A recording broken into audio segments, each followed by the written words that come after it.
La metadata en Adobe Photoshop no es más que la información propia de un archivo o de una imagen que tú vayas abriendo. Por ejemplo, a través del menú de archivo, en la información del archivo, tú puedes acceder a la metadata de este archivo. Por ejemplo, si tuviera algún tipo de autor, su fecha de creación, de modificación, la aplicación con la que se creó, qué año, los datos de la cámara que se pudo haber ocupado, el tipo de lente, etc. Podría haber mucha información acá. De hecho, en los datos básicos, si yo, por ejemplo, quisiera poner aquí como autor, agregar mi nombre, un cargo, ¿ya? O clasificarla con estrellas o algo así, podría también hacerlo, ¿ya? Y estaría de una u otra manera alterando la metadata o los datos originales o agregándole datos, en este caso, a esta imagen. Le voy a dar a aceptar y esa metadata va a quedar. De hecho, si yo guardo el archivo, a pesar de que no le hice modificaciones estéticas, me está pidiendo que guarde porque se actualizaron los datos originales del archivo. Si lo abrimos de nuevo y vamos a la metadata, esa metadata o esta información que yo cambié ahora es parte de este archivo. Sin embargo, la metadata no es algo en el fondo, es más fácil, digamos, voy a cambiar las palabras, es más fácil administrarla a través de la aplicación Bridge. De hecho, la imagen que abrí fue esta y yo le agregué 5 estrellas. Eso ya, por ejemplo, algo que vamos a ver luego, si yo, por ejemplo, ya hago algún filtro a través de la aplicación Bridge, por ejemplo, le dije algo que tenga 5 estrellas o una o más estrellas de la selección de fotografías que acá había, solamente me selecciona esta, fue porque la única que clasifiqué, ¿cierto?, con más estrellitas. Le vamos a borrar el filtro y automáticamente vuelvo al resto del archivo. Si yo, por ejemplo, selecciono en Bridge, donde tengo también información mucho más precisa en relación al archivo, y por ejemplo vamos a hacer algo simple aquí con las palabras clave, nombre del autor, aquí apareció mi autoría, y la fecha de modificación o etcétera va a ir apareciendo todo acá. Voy a seleccionar todo, mejor con comando A, y por ejemplo dentro de las palabras claves aquí en Bridge voy a modificar algunas cosas, como por ejemplo si le pusiéramos a esto París, todas las imágenes estarían relacionadas a París, y si le agregamos por ejemplo 3 o más estrellas estarían, si le agregamos, de hecho luego lo vamos a hacer, vamos a agregarle algún tipo más de filtro, pero ya estarían por ejemplo dentro de estas palabras clave. Por ejemplo ahí está, agreguémosela todas, tienen que estar todas seleccionadas, y es una forma más fácil, ¿cierto?, de poder revisarlas con respecto a su propia metadata. También hay una manera de hacerlo en que tú puedes crear una plantilla de metadatos, ya, demo PSD, le vamos a colocar a esto, y yo puedo agregar algunos campos aquí. Voy a hacer cosas muy simples para no confundir tanto. Trainer,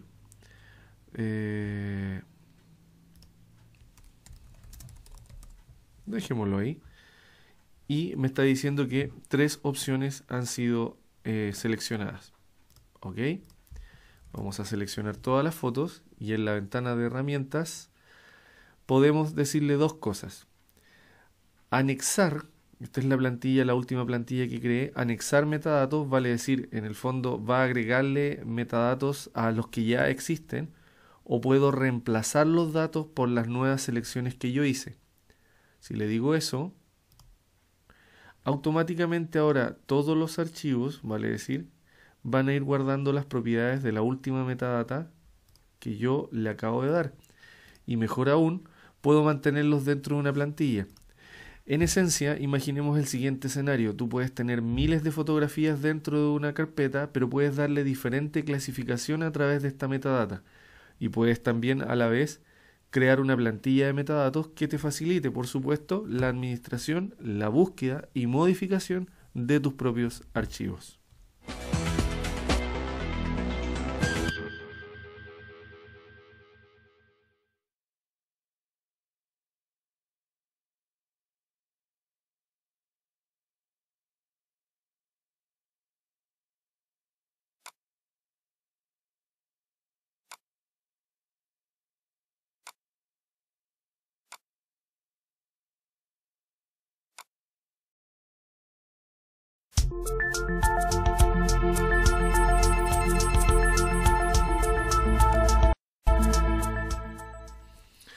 Los píxeles versus los vectores en Adobe Photoshop se diferencian principalmente porque, voy a leer textualmente, cuantos más píxeles por pulgada existe una mayor resolución, y la resolución es la precisión o el detalle en las imágenes de mapa de bit que se mide en píxeles por pulgada o puntos por pulgada, como está entre paréntesis ahí. La resolución está también asociada a una palabra que se llama información, vale decir, cuanto más píxeles por pulgada cuadrada hay, por ejemplo, cuando tú en una imagen como la que tenemos aquí, en la de la izquierda tienes 72 píxeles por pulgada y en la del lado tienes 300 píxeles o puntos por pulgada, ambas están al 200%. Por supuesto, la calidad de la derecha es mucho mejor a la de la izquierda. Eso significa porque la de la derecha, que tiene mayor resolución, hay mayor cantidad de información por pulgada cuadrada del archivo en cuestión.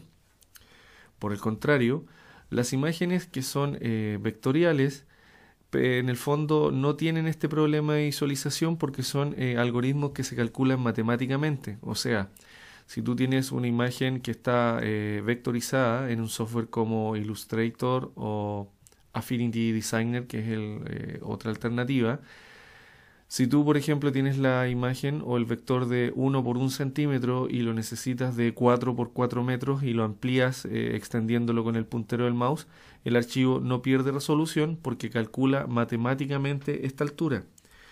No es el caso de los vectores porque los vectores que tienen una menor resolución por pulgada cuadrada no se pueden ampliar demasiado porque si no se ven estos famosos cuadros grandes que le llaman píxeles, se hacen visibles, digamos, los píxeles. Y para poder hacer ese juego tendríamos que tener una mayor cantidad de píxeles por pulgada cuadrada, si quisiéramos ampliar una fotografía dependiendo del tamaño original que tiene. Y por último, mencionarles que Photoshop admite como máximo una imagen de 300.000 por 300.000 píxeles por imagen de trabajo. Muy importante tenerlo en cuenta porque, por ejemplo, si nos salimos de los márgenes de esas medidas, Photoshop no va a ser capaz de procesar nuestra fotografía.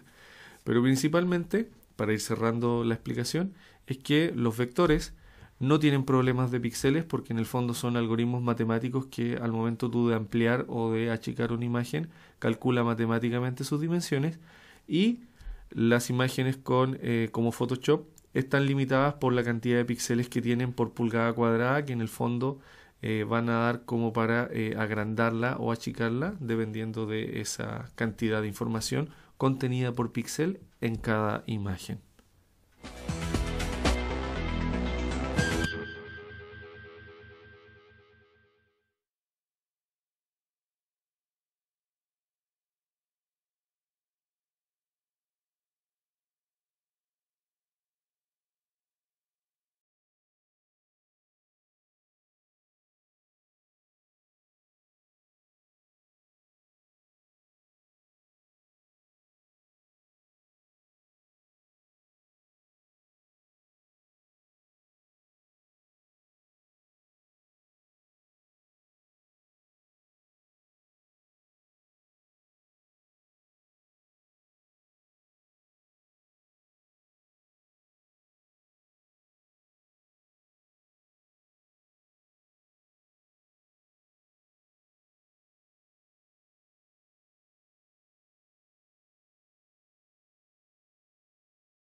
Los formatos de imagen en Photoshop, o que soporta hoy día Photoshop, son principalmente 4.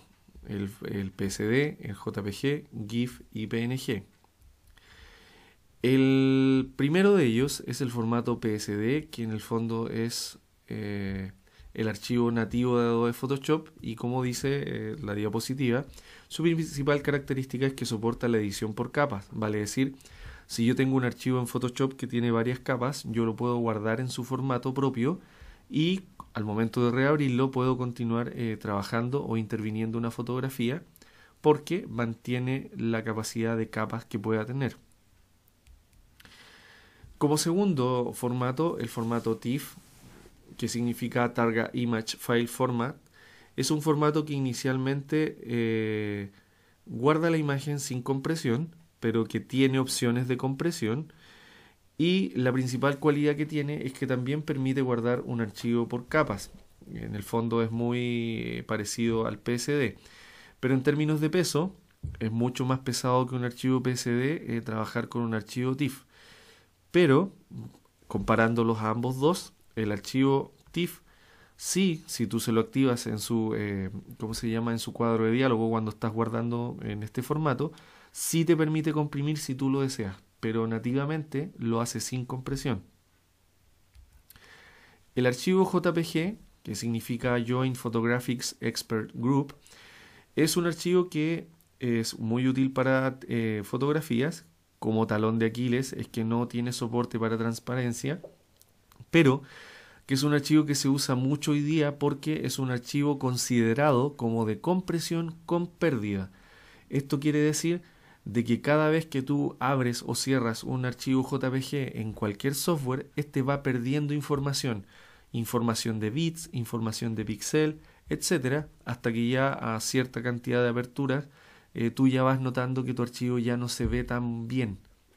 Inicialmente JPG fue creado precisamente para comprimir la fotografía, pero porque soporta millones de colores, entonces lo hacía ideal para poder trabajar en la web.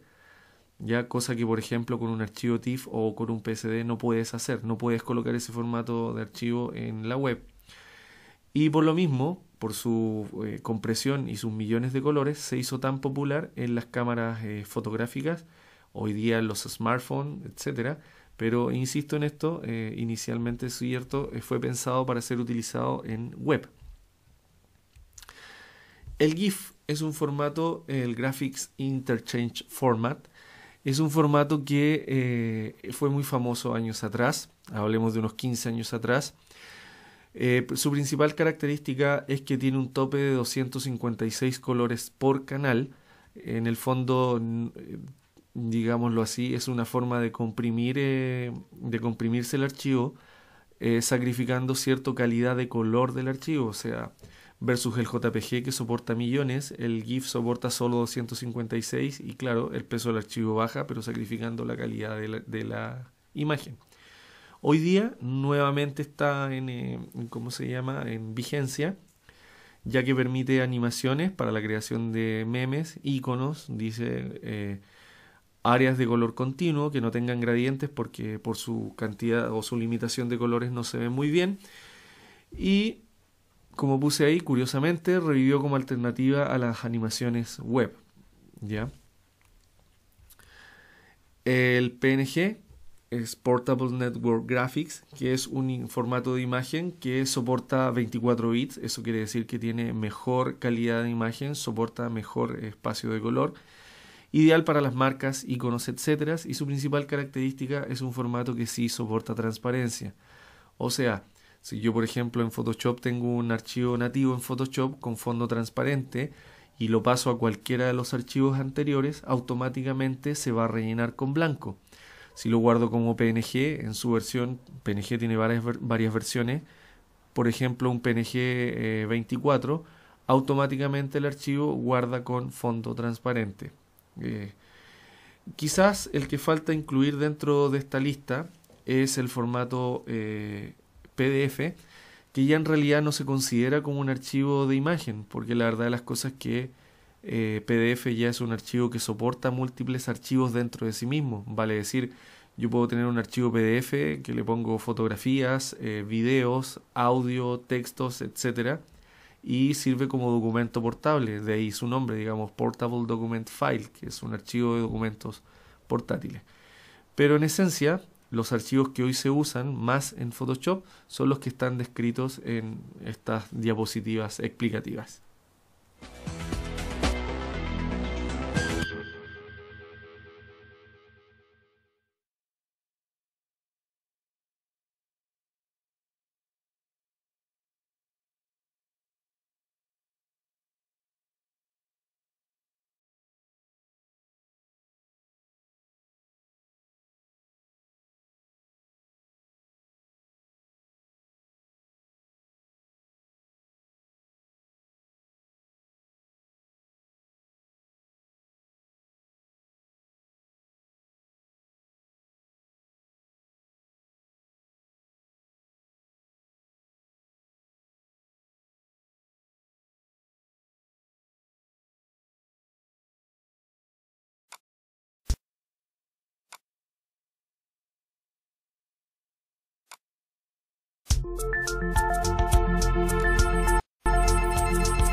La compresión de archivos en Adobe Photoshop es una manera, cierto, de disminuir el peso en sí de una fotografía. Por ejemplo, yo voy a guardar esta fotografía en el escritorio y tenemos su versión Photoshop o PSD, su versión nativa, vale decir, si tuviera por algunas capas. Ya. Podemos también guardarla como JPG, en el mismo escritorio la voy a guardar, y aquí empezamos a tener algunas opciones importantes. JPG tiene diferentes opciones de formato, ya que están pensadas para optimizar el peso del archivo. De hecho, si yo por ejemplo la tengo en la opción de base estándar, el archivo va a pesar 3.4 megas. Y dice, según la explicación que te da el propio Photoshop, hace que las imágenes se vean o se muestren en pantalla línea a línea. Optimizado significa que utiliza una codificación distinta y hace que el peso del archivo pese un poquitito menos, 2 megas menos. Y por último, la opción progresiva, que dice que en el fondo te la va a mostrar en diferentes pases de pantalla. Tú puedes especificar cuántas pasadas y de acuerdo a eso va a cambiar también el peso del archivo. Por lo general siempre se utiliza el peso estándar y lo que sí se regula es la calidad. De hecho, si tú le pones calidad baja, el archivo va a pasar de los 3 megas a los 279. Puedes incluso dejarlo como en 0 y un máximo de 12. En versiones más antiguas de Photoshop solamente optabas hasta la calidad 10 como el máximo tope.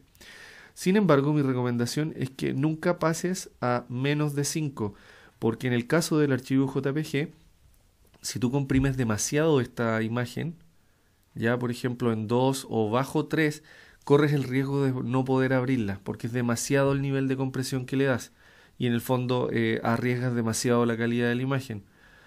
Yo lo voy a mantener en los mismos 12, como es solamente como ejemplo. Y la misma imagen, a partir del mismo PSD que creé en el escritorio, nativo de Photoshop, la vamos a guardar como formato TIFF. TIFF, si bien es un formato que también permitía compresión, era un formato de compresión sin pérdida. De hecho, hoy día ya no es tan popular. Hace unos 10 años atrás era bastante popular porque era una muy buena opción a el formato PSD, porque también te permitía guardar por capas. Sin embargo, te permite todavía guardar con compresión LZW como zip o incluso guardar con compresión JPG. ¿Te fijas? Pero siempre te mando un aviso de que puede que no te la lea en formatos muy antiguos. De hecho, la LZW es como la compresión más utilizada ¿cómo se llama? En formatos TIFF, el orden de los píxeles, y lo más relevante era si lo guardabas en IBM, PC o Macintosh para su posterior previsualización. Vamos a guardarlo igual ahí. Y en el fondo el archivo está acá. La única diferencia de esto es que estos tres archivos, el PSD, el JPG y el TIFF, tienen diferentes pesos. El primero pesa 19 megas, 3.6 megas el JPG y 9.1 el TIFF. De hecho, el que menos, digamos, pesa es el formato JPG por su compresión de archivo. El TIFF, si bien no comprime tanto, tiene algunos problemas de visualización en esta preview de información de archivo. Y el que no comprime absolutamente nada, por supuesto, cierto, es el archivo nativo de Photoshop. Ahora, en cualquiera de los casos, la única diferencia, digamos, es simplemente el peso del archivo. Pero el archivo JPG, siempre por favor tenerlo presente, es un archivo de compresión con pérdida. Eso quiere decir de que cuando yo más veces visualizo este archivo JPG, más cantidad o información de imagen voy perdiendo. Vale decir, es como que la información de los píxeles se fuese borrando. Ese cuidado hay que tener con JPG. De hecho, hoy día es bastante seguro guardar en Photoshop o formato PSD, porque los dispositivos ya te permiten guardar archivos más grandes. Hace 10, 15 años atrás estábamos limitados por los 1.44 megas de un disquete, y hoy día ya hablar de un dispositivo de almacenamiento de 8, 16, 32, 64, 128 o 256 GB ya no es un problema. Mi sugerencia es tratar de guardar siempre en formato PSD, sobre todo si vas a reutilizar tu imagen o la vas a seguir trabajando. Y si ya, por ejemplo, vas a pasar algún tipo de archivo, por ejemplo, para la web, vas a trabajar con fotografías para la web, principalmente por optimización de archivo y de visualización de un sitio, trabajes con formato JPG. El TIFF hoy día prácticamente no se utiliza, se utilizaba antes por los procesos offset de imprenta, porque representaba una buena solución, digamos, a comprimir sin tanta pérdida de calidad desde un PSD a un TIFF, a comprimir en un archivo de JPG que sí iba a perder calidad y en el fondo iba a sacrificar visualización del archivo.